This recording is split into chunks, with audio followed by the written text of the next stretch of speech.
we as human beings cannot live, cannot survive without having a relationship to each other.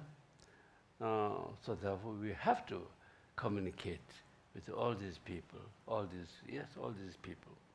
So since we need to be, and we have to be, communicate with them, then it's good to have a good communication. And the method or cause of good communication, it depends on our behaviors.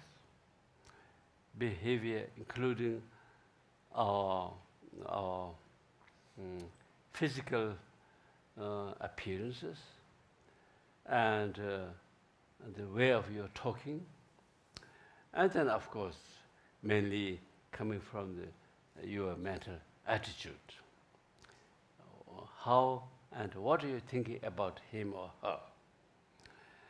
And then accordingly you communicate with her or with him, and you communicate verbally and physically. And whenever you feel, how should I say, feel some sort of ignore the others, so then you will show your face not very friendly.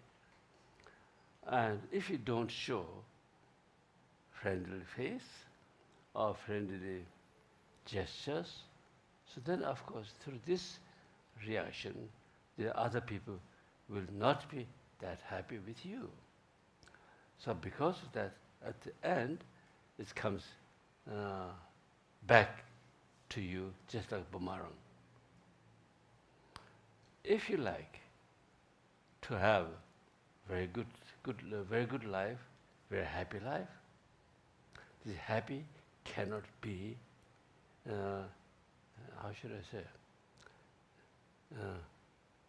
only if you live alone. Of course, there's a short period, there are possibilities to be happy, be alone. But for the long run, to be happy life, you must have good company.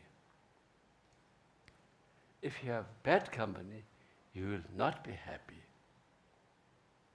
So good company comes not only from their self, but you must make good company. If you be a friend with them, they will be friend to you.